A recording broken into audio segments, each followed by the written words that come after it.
हाँ, तो हम लोग जो है अभी स्टार्ट करने वाले हैं अपना नेक्स्ट टॉपिक, और वो है electric field due to non conducting plate.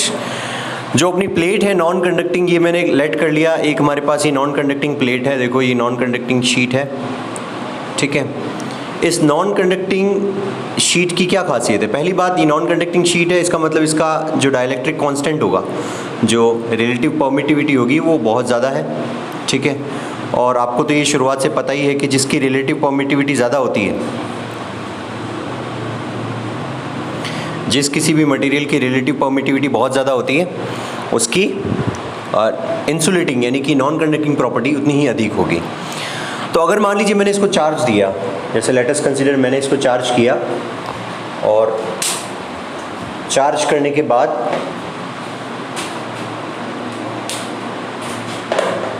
मैं इसको चार्ज करता हूँ, लेट मी चार्ज इट। ये हमने पॉजिटिव चार्ज से इसको चार्ज किया।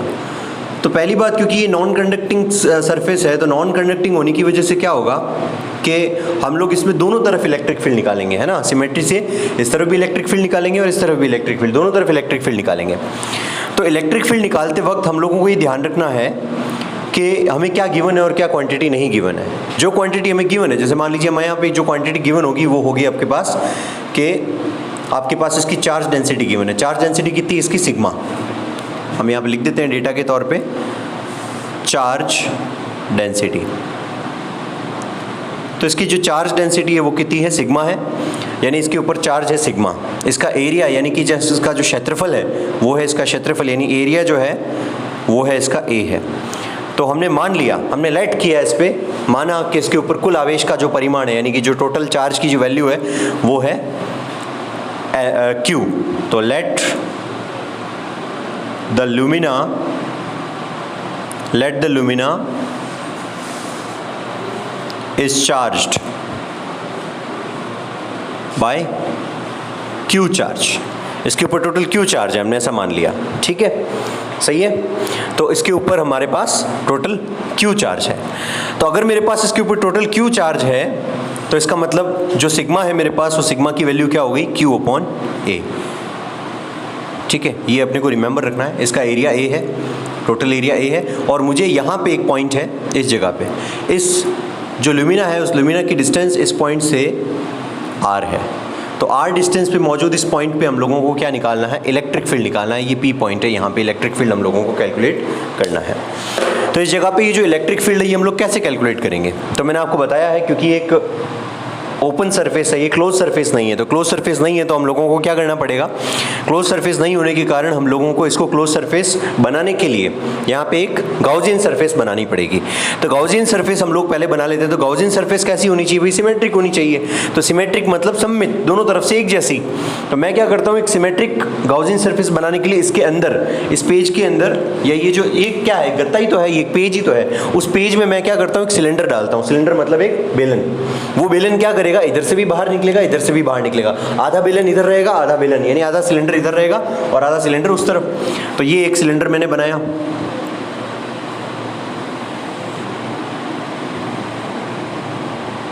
और कोई मार्ग नहीं है इसको कैलकुलेट करने का, और यही सिलेंडर वापस इधर भी निकलता है।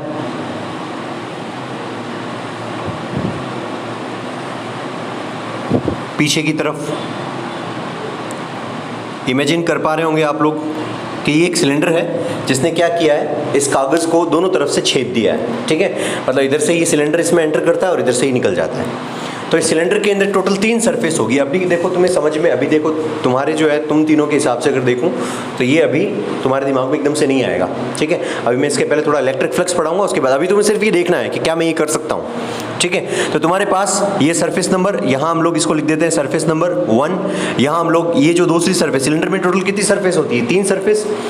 एक सरफेस ये रही, एक सतह ये है, दूसरी सरफेस ये वाली, सरफेस नंबर 2, और तीसरी सरफेस ये वाली, सरफेस नंबर 3। जिस तरफ मैंने एरो के निशान बनाए हैं इधर, ये सारे एरो के निशान इनके एरिया वेक्टर हैं। ये सरफेस नंबर 1 का एरिया वेक्टर इधर, सरफेस नंबर 2 का एरिया वेक्टर इधर, और सरफेस नंबर 3 का एरिया वेक्टर इस डायरेक्शन के अंदर। तो हमने ये भी लेट किया कि इसके जितने भी चार्जेस हैं, अब क्योंकि ये नॉन कंडक्टिंग है, नॉन कंडक्टिंग मतलब क्या होगा, ये एक ऐसी सरफेस है जिसके ऊपर चार्ज कभी फैलता नहीं, ये कंडक्टिंग नहीं है, तो कंडक्टिंग नहीं है तो चार्ज सारा बीच में ही रहेगा।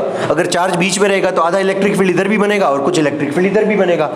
ये जो आपका छोटा सा ये जो घेरा है, इस घेरे का एरिया, पूरे का तो एरिया ए है, मैं इस छोटे से जहाँ पे सिलेंडर एक होल कर रहा है उस होल का एरिया मैं मान लेता हूँ कितना है, डी ए है। कितना है, डी ए। अगर मैंने इस छोटे से एरिया को डी ए माना तो देखो अगर पूरे एरिया के अंदर ए चार्ज है, पूरे एरिया के अंदर ए चार्ज है, पूरे एरिया ए के अंदर कितना है, क्यू चार्ज है, सॉरी क्यू चार्ज फैला हुआ किसके अंदर, हाँ थोड़ा सा ऊपर लिखें, हाँ देखो ये, तो जैसे मैंने ये कहा कि ए एरिया के अंदर कितना चार्ज है, क्यू चार्ज है, तो यूनिट एरिया के अंदर कितना चार्ज होगा, क्यू अपॉन ए, और इसी को हमने क्या नाम दिया आगे, क्यू अपॉन ए को सिग्मा। तो अगर मैंने ये कहा कि अगर ए एरिया के ऊपर पूरा चार्ज क्यू है तो छोटे से एरिया डी ए के ऊपर, छोटे से एरिया डी ए के ऊपर कितना चार्ज होगा, डी क्यू होगा। तो यूनिट एरिया पे कितना चार्ज होगा, डी क्यू अपॉन डी ए, इसको भी हम लोग सिग्मा बोलेंगे। तो सिग्मा इज इक्वल टू क्या है हमारे पास, D Q upon D A. तो ये D Q upon D A भी हमारे पास क्या है, सिग्मा है। कोई बात नहीं, ठीक है, ये तुम्हारे समझ में तो आया ना, हाँ, कि सिग्मा इज इक्वल टू हमारे पास क्या है, डी क्यू अपॉन डी ए। ठीक है, अब हम लोग क्या कर लेते हैं, देखो कि हम लोगों को ये पता है कि इसके ऊपर सरफेस के ऊपर टोटल चार्ज कितना है, क्यू है। तो हमने ये ऐसा इसलिए किया कि भाई सिग्मा इज इक्वल टू हमारे पास क्या है, क्यू अपॉन ए। ठीक है, ये क्यू हमारे पास यहाँ पड़ा है। ठीक बात। अब बाय गाउस लॉ आपको सबसे पहले ये स्टेटमेंट हमेशा लिखना है, बाय गाउस लॉ। गाउस का लॉ क्या कहता है, गाउस का लॉ कहता है E D A cos theta is equal to Q upon epsilon naught. ये गाउस लॉ होता है। और अगर ये गाउस लॉ है तो क्यू की वैल्यू तो हमें पता नहीं है, क्यू की वैल्यू हमें पता नहीं है, लेकिन क्यू हमें यहाँ से पता चल जाएगा। क्यू इज इक्वल टू क्या है, क्यू इज इक्वल टू है सिग्मा इंटू ए। तो यहाँ क्यू की वैल्यू को हम लोग पुट करवा देंगे तो ये क्या हो जाएगा, sigma into A upon epsilon not. ठीक बात। अब हम लोग क्या निकालने वाले, टोटल फ्लक्स निकालने वाले। Total flux related to this sheet. ये शीट यहाँ पे कितना इलेक्ट्रिक फील्ड निकालेगी। इलेक्ट्रिक फील्ड निकालने के लिए देखो आपको फ्लक्स की हेल्प लेनी पड़ेगी। जब आप फ्लक्स निकाल लोगे तो फ्लक्स इज इक्वल टू हमारे पास क्या है, टोटल फ्लक्स। देखो ये वाली सरफेस, ये वाली सरफेस और इस सरफेस, इन तीनों सरफेस के साथ जितना फ्लक्स लिंक होगा उन सभी का एल्जेब्रिक सम क्या होगा, नेट फ्लक्स होगा। तो सबसे पहले integration for surface number 1 E D A cos theta.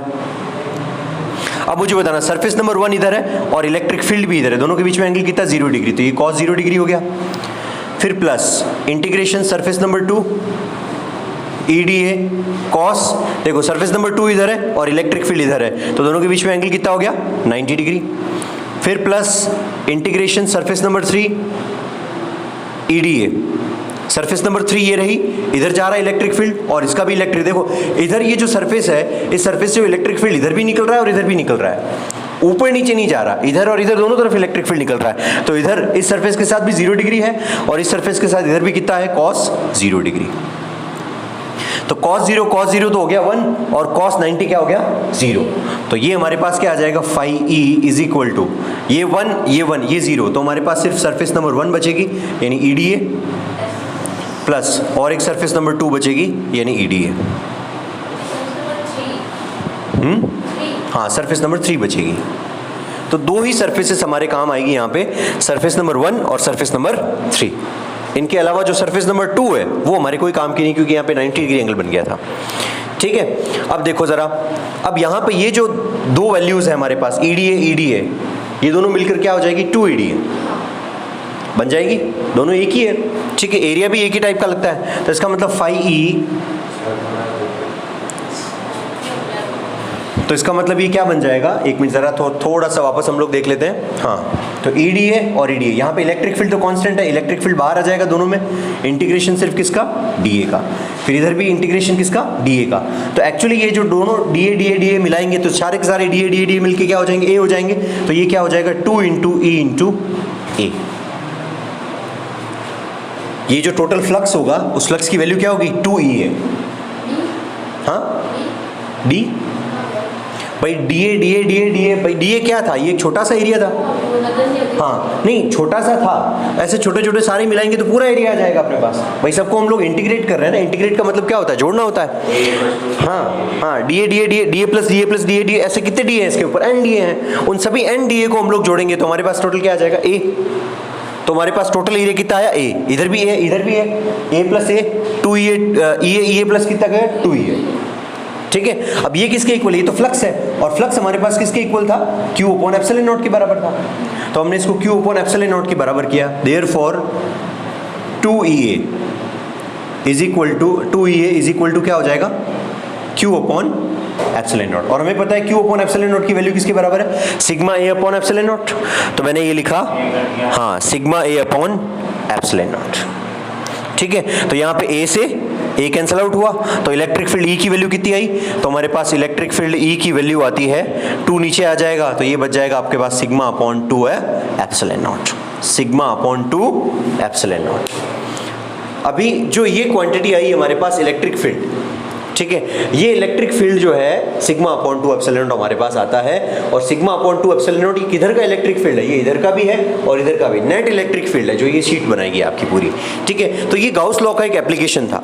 अब इस गाउस लॉ के अंदर हमें एक चीज़ और देखनी है कि यहाँ पर जो इस शीट ने इलेक्ट्रिक फील्ड बनाया, क्या उसका डिस्टेंस से कोई वास्ता है, क्या डिस्टेंस से कोई फर्क पड़ता है, डिस्टेंस आगे पीछे हो जाएगी तो क्या इलेक्ट्रिक फील्ड में कोई फर्क आएगा, जवाब है नहीं, कोई फर्क नहीं आएगा। क्या यहाँ आर दे रखा है कहीं पे फॉर्मूले के अंदर, नहीं, तो इलेक्ट्रिक फील्ड का आर से कोई लेना देना नहीं है, चाहे कितनी भी दूरी पे चले जाओ हमेशा इलेक्ट्रिक फील्ड की वैल्यू कितनी रहेगी, सिग्मा अपॉन 2 एप्सिलॉन नॉट, ठीक है। तो नेक्स्ट क्लास के अंदर हम लोग देखेंगे इसके बाद आगे कि एक कंडक्टिंग शीट की वजह से कितना इलेक्ट्रिक फील्ड होता है, और ये जो है आपका फाइनल जो है टॉपिक था। तो इसके अंदर आर से कोई फर्क नहीं पड़ने वाला, तो आर के साथ जो ग्राफ होगा वो कैसा होगा, स्ट्रेट जाएगा, और सिग्मा के साथ जो ग्राफ होगा वो कैसा जाएगा, वो स्ट्रेट लाइन जाएगा, लेकिन एक्सपोनेंशियल होगा, मतलब वो इंक्लाइंड होगा थोड़ा। तो ग्राफ कैसे होंगे दोनों इसके, आप मुझे रिलेशन में आज शाम को टेलीग्राम के ऊपर मुझे बताएंगे कि ई का स्मॉल आर के साथ ग्राफ कैसा बनेगा और ई का सिग्मा के साथ कैसा ग्राफ बनेगा, ये दोनों जो है आप मुझे बताएंगे आज शाम को। मुझे टेलीग्राम के ऊपर इन दोनों के ग्राफ जो हैं वो मुझे आप सबमिट करेंगे, ठीक है। तो तब तक के लिए आज की क्लास हम लोग यहीं समाप्त करेंगे, मिलते हैं नेक्स्ट क्लास के अंदर।